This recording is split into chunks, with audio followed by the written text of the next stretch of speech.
Good day, everyone. What a pleasant day to discuss to you the second part of the discussion for the topic eco-literacy. So for the topic overview, we'll be talking about the definition of eco-literacy according to various sources. And then the second, the key components of eco-literacy according to McBride. Third, the educational implementation of eco-literacy according to Ms. Bahodulam. Fourth, the concept and background of Green School. Fifth, Green School and DESD. Sixth, understanding green curriculum. Seventh, dark green school program in Philippine environmental perspective. Eighth, ecological living practice. Ninth, integrating ecological literacy into the curriculum. 10th, issues on eco-literacy according to UNESCO and McBride. And then lastly, the importance of being ecologically literate. Now, let us start with the definition of eco-literacy according to various sources. So here, it says that according to UNESCO, eco-literacy is the understanding of ecological systems and their interconnections with human societies.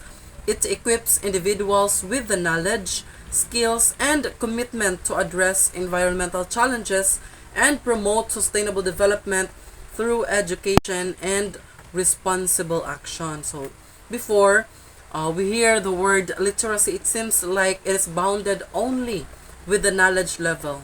But now in the 21st century, knowing is not enough. You must have the skills to perform those what you know and commitment to maintain your actions towards sustainability.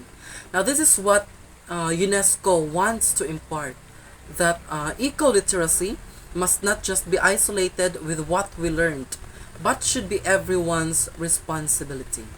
Meanwhile, according to Ms. Bahodulam et al., he says that it integrates knowledge, skills, attitudes, and values needed to foster sustainable practices. Eco-literate individuals not only grasp ecological principles but also apply them to create a sustainable future. And that is according to Ms. Bahodulam. Now, it has the same thought with the definition from the UNESCO, but according to him, there must also be the skills, the attitude, and the values. Therefore, these aspects already focusing on the applying of the knowledge level in a more transformative way. First, a person must learn and acquire knowledge. Well, of course, through education. No? You can get information through education and advocacies. Then apply those knowledge and transform it into skills to take action outside the four corners of the classroom. Then, through actions, we are able to gain good attitude through opening a wide perspective about the ecological consciousness. Therefore, it starts with education and then turning that education into action so that there is a transformative way, there is a change and there is a progress.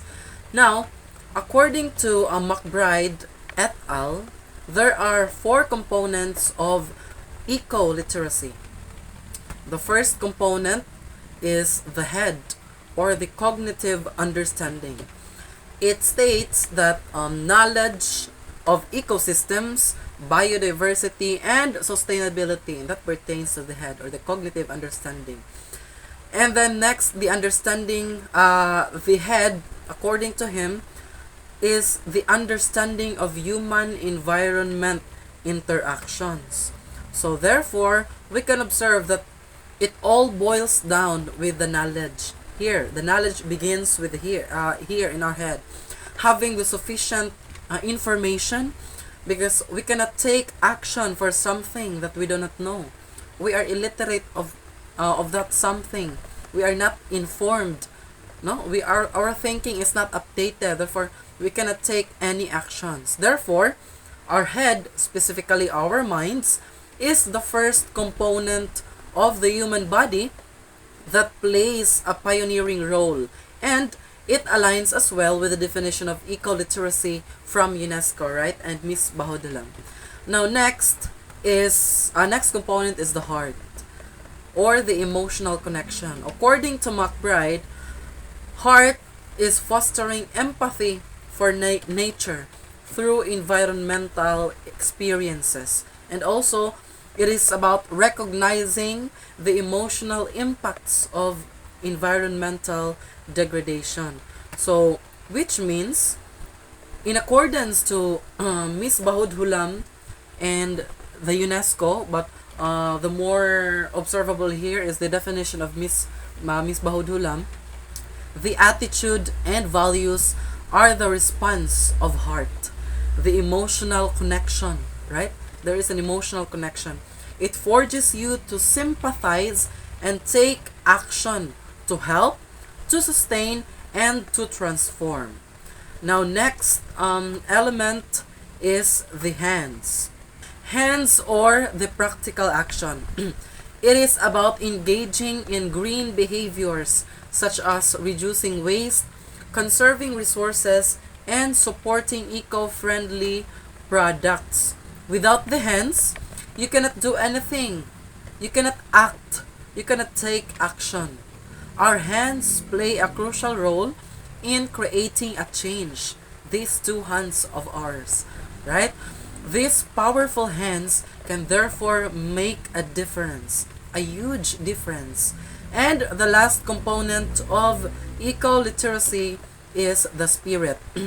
According to McBride, the spirit is the ethical commitment. It is all about emphasizing environmental responsibility and ethical stewardship.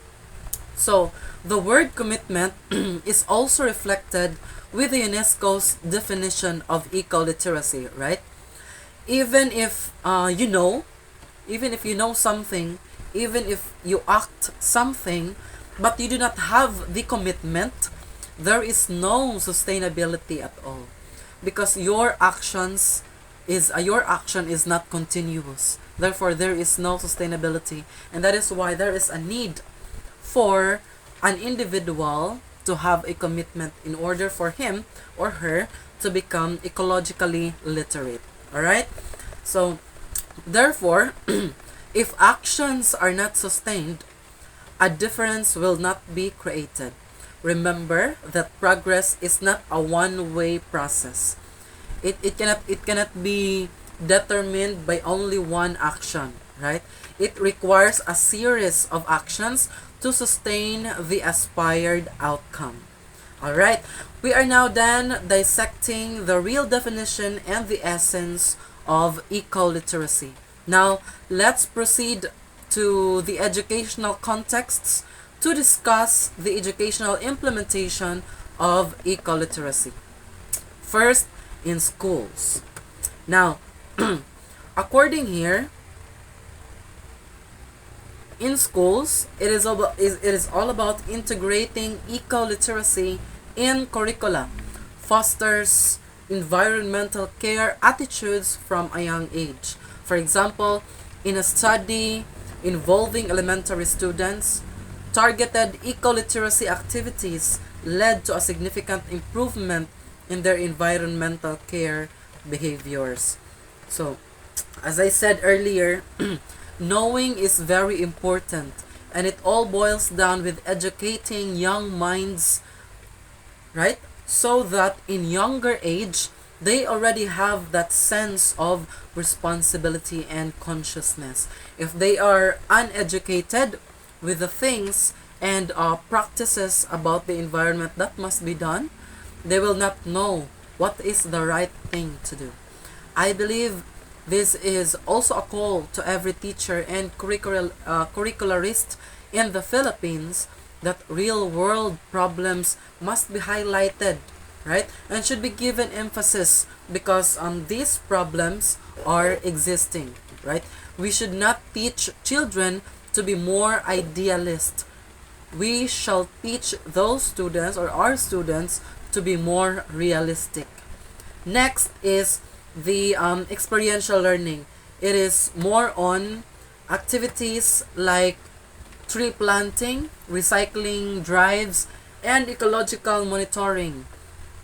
It provides hands-on opportunities for students to connect with nature. Therefore, through this kind of learning, students will be immersed into the real world scenarios because they can see what is happening, they can observe what they see, they can judge, and most importantly, it molds them to become active, participating learners to such sustainable activities. Therefore, they are not passive learners who are just kind of listeners, but they are the active participants who will also take actions, not active participation. Now, next, implementation is the community engagement, which public awareness campaigns and green consumer initiatives encourage broader societal participation.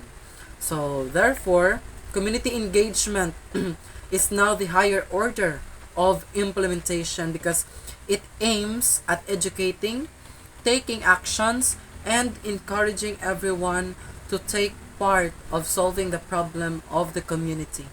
It is like the implementation that requires manpower and massive efforts to make a certain goal to be realized. And those are the educational implementations of eco-literacy in school, experiential learning, and community engagement. Speaking of school, we will try to zoom in how the eco-literacy is being applied on various schools and curricula.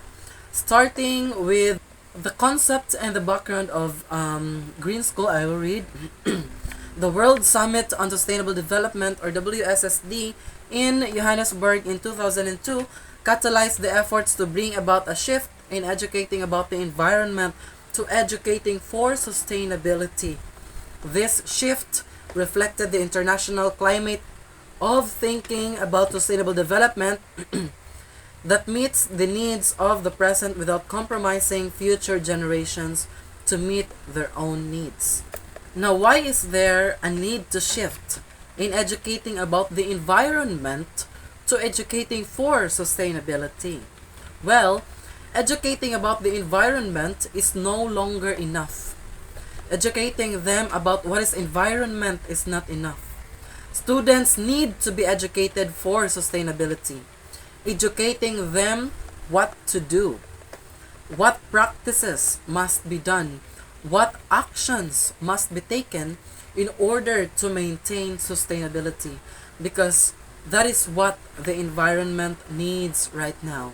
The environment needs help, and that help must come from us, who in the first place, right, are the perpetrator of the nature. We are the ones who damage or create a massive destruction to the nature. Therefore, there is no one else that is that will take the accountability, but of course it is us. It is us, the people. So this statement is calling us to forget selfishness. We are called to do things for the future generation so that their needs will not be compromised. And I think this statement is reflected on the book, and it is very powerful. It also states that there was a continuous misuse and abuse of natural resources in quest for development that would tend the future to be at stake. And yes, it is true that we are risking the future with our actions, right? Unsustainable actions. Alright, so what is Decade of Education for Sustainable Development, or DESD? Now, to integrate principles, values, and practices of sustainable development into all aspects of education and learning in order to encourage behavior that will create a more sustainable future in terms of environmental integrity, economic viability, and a just society for present and for future generations. Therefore, it is not just all about the now. It is also about the future, right? Therefore, this is a good framework, right? This is a good framework that actually it started to pave way that yes, environmental aspects must be integrated into the curriculum. Now let us dissect the green schools and the DESD. The green school is visualized as a school guided by the principles of environmental sustainability, right? So there is a goal, there is an aim. No? It demands an ongoing and continuous synergistic effort of all stakeholders toward improving the environment of the school and its surroundings. Therefore, it's not just a one-way process, and it does not only involve one person. It involves all stakeholders of the schools to achieve the desired goal. Now, a green school is identified with those elements and practices that promote environmental sustainability through various environment friendly means and encourage judicious use of resources. Therefore, the aim of a green school is to create an environmentally sustainable learning environment that promotes eco-friendly practices. And it does not only require basic effort, but an ongoing, meaning continuous and never-ending process. And it says there, the synergistic effort, which means that it needs all stakeholders. It does not only need one person. A lot of people and organizations are included. In short, it needs cooperation and manpower. So those are the concept and the background of Green School. Now let's proceed to the understanding green curriculum.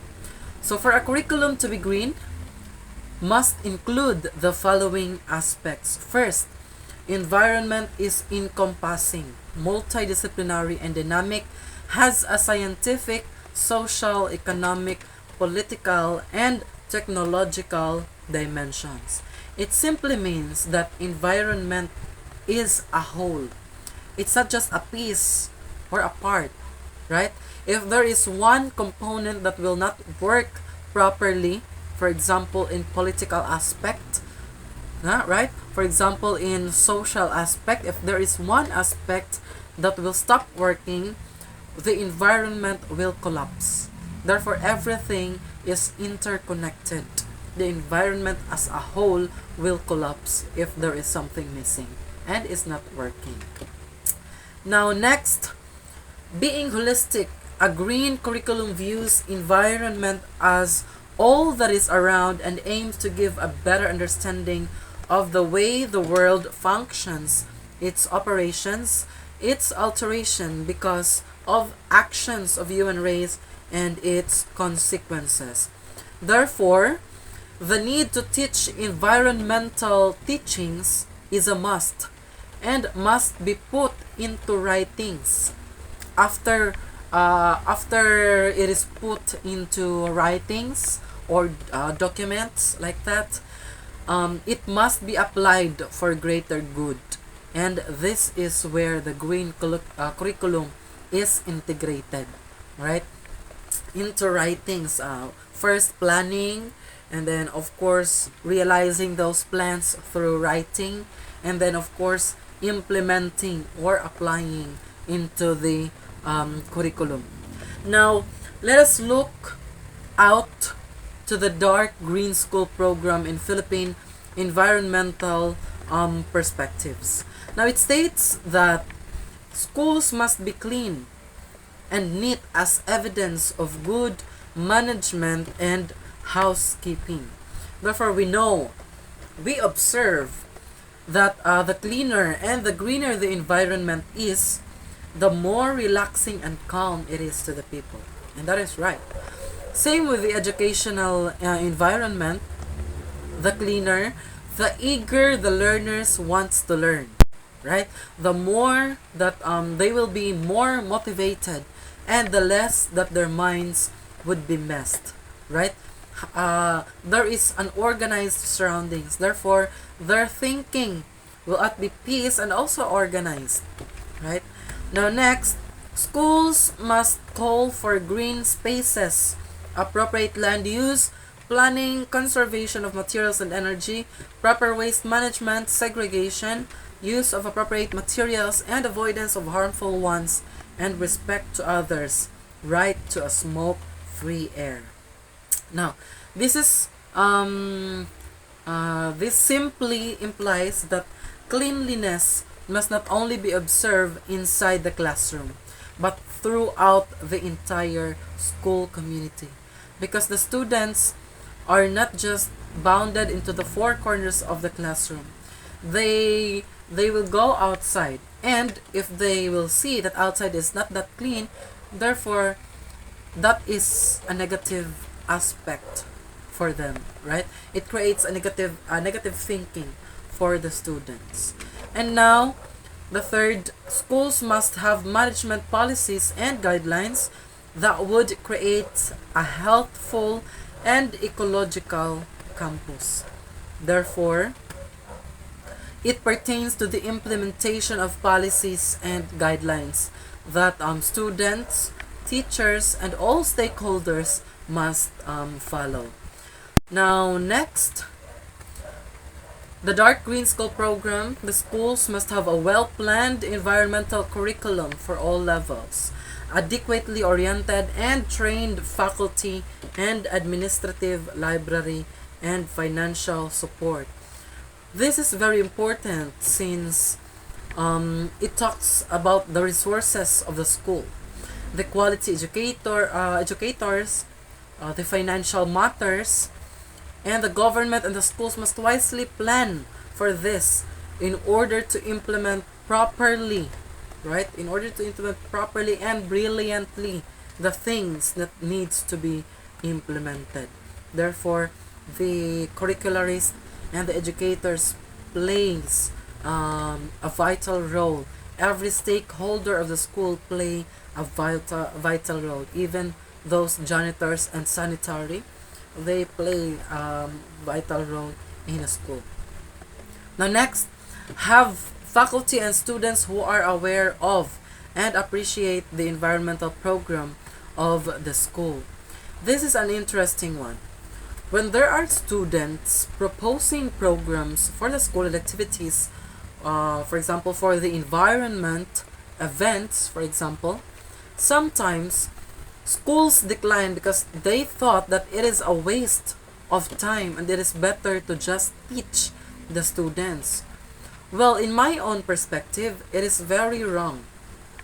We must accept and take part of those initiatives as long as it is good and sustainable, right? It is not just for the sake of the school, but also for the sake of the students.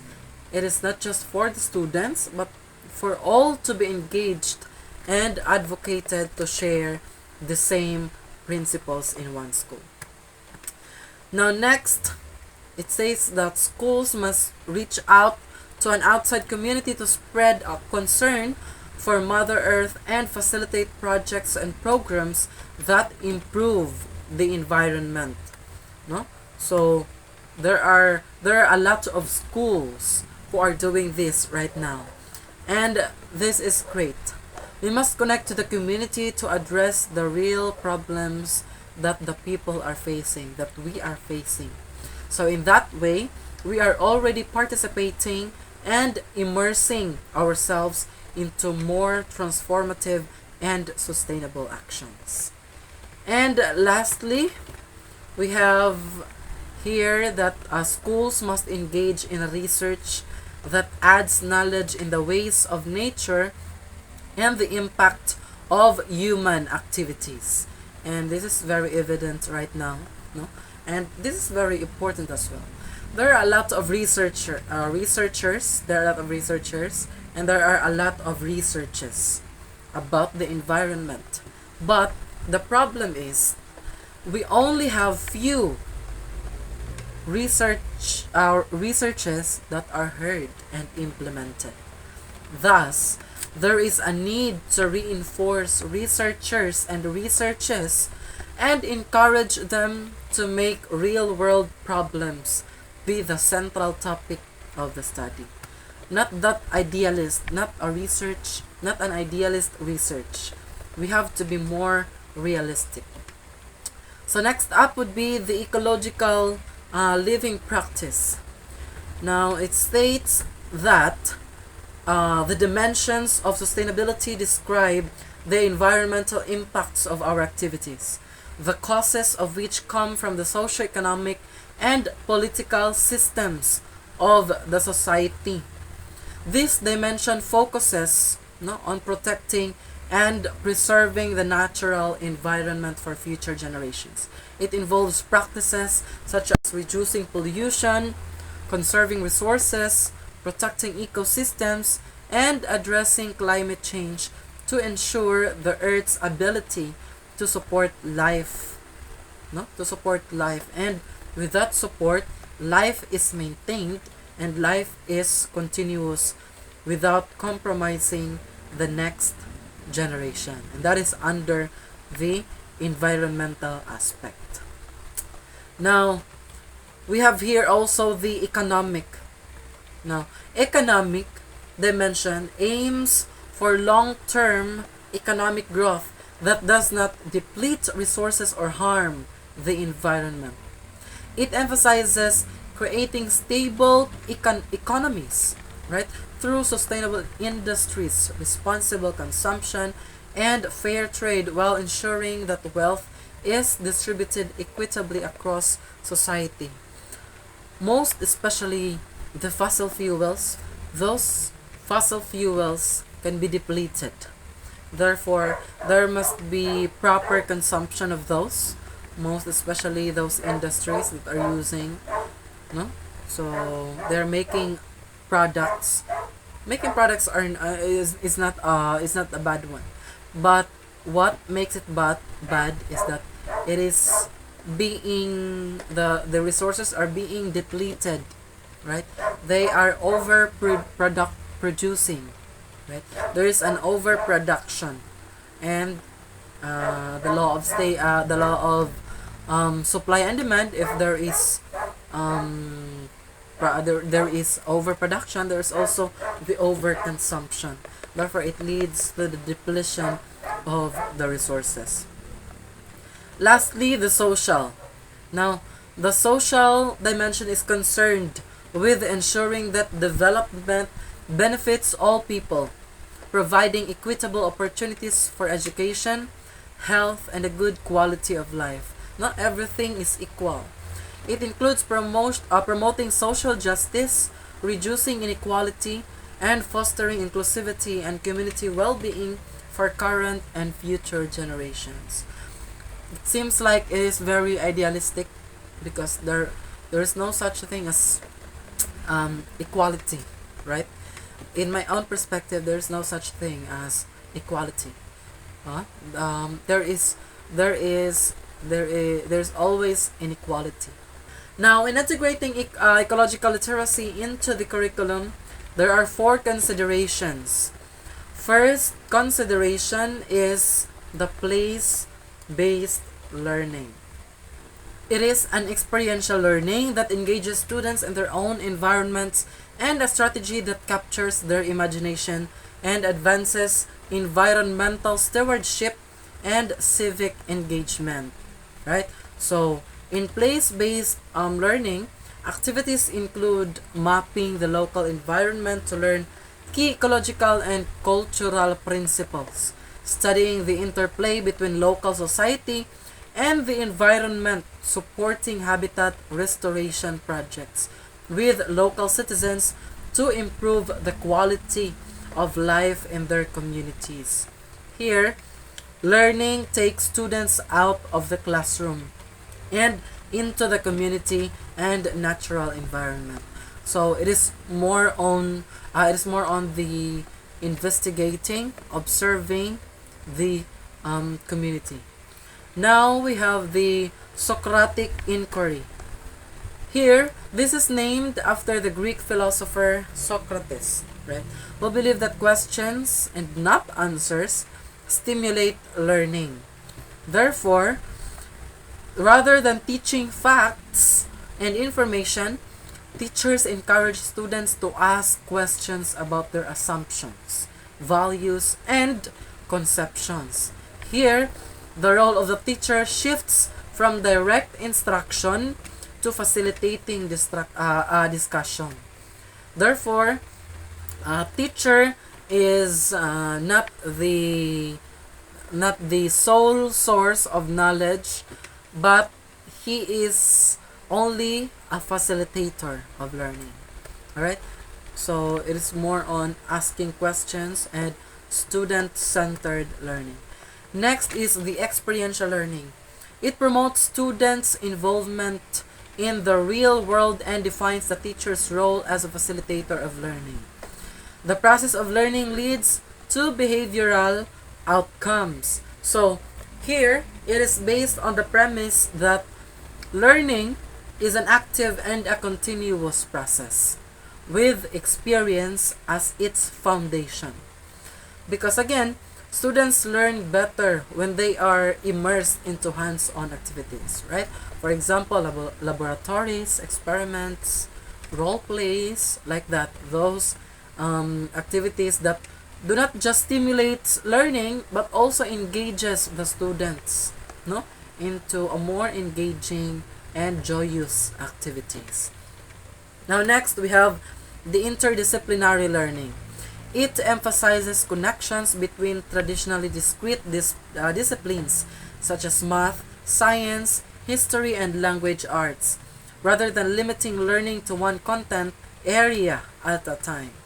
So, when done well, this interdisciplinary learning, when done well, this approach eliminates fragmentation and learning of isolated skills because every lessons and fields are interconnected, right?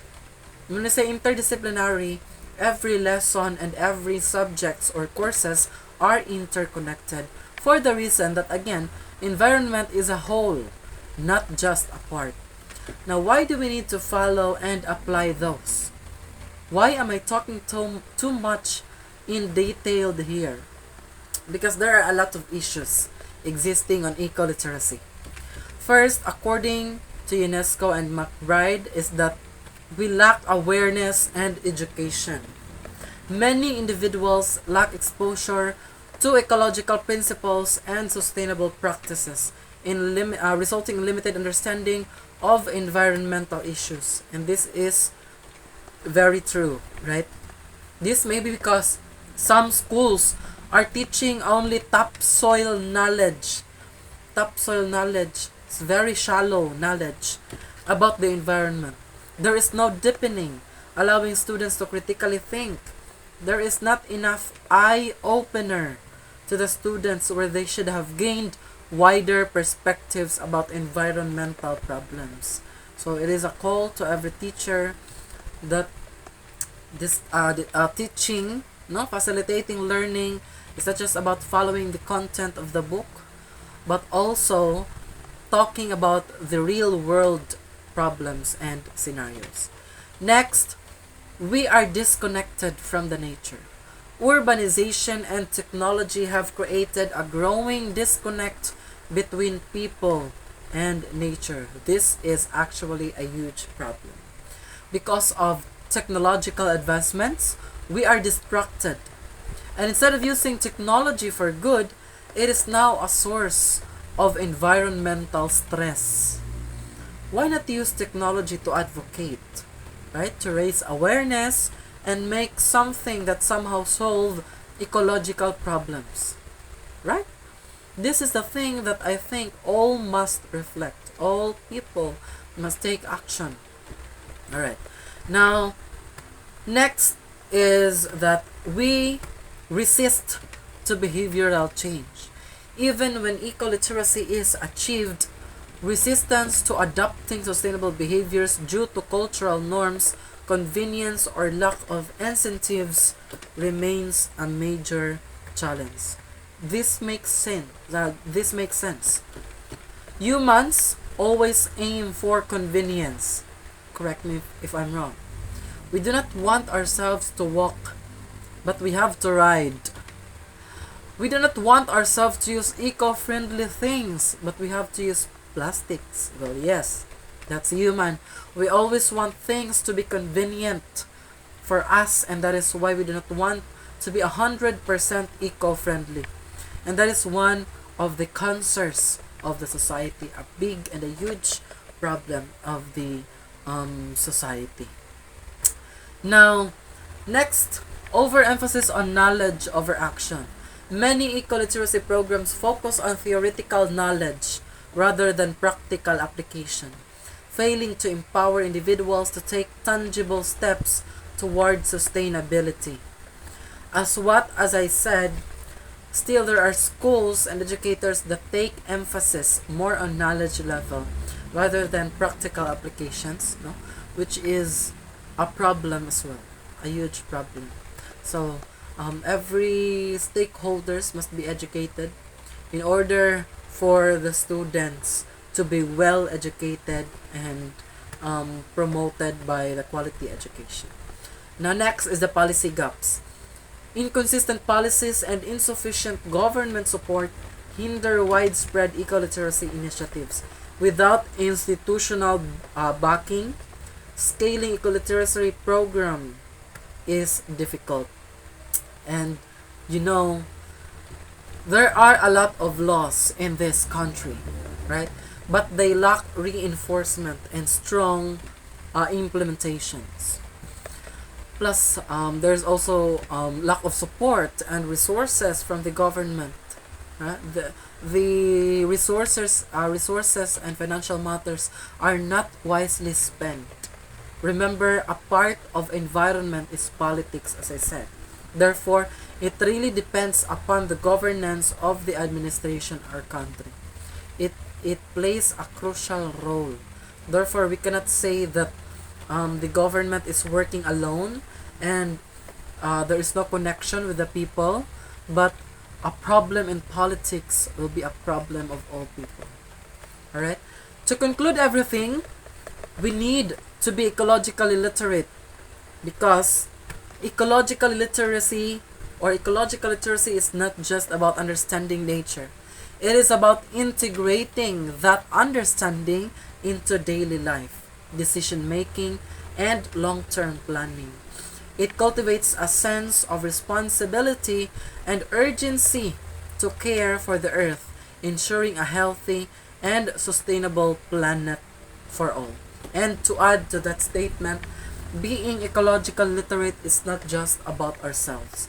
It is also about the future generations who are our sons, the sons of our sons, the sons and daughters of our sons and daughters, and so on. Right?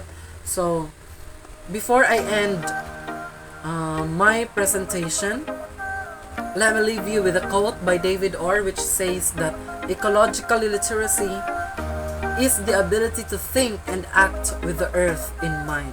Therefore, we should learn to know, learn to connect, and learn to take actions. Thank you so much, everyone. I hope you learned a lot about eco-literacy. Goodbye, and may God bless us all.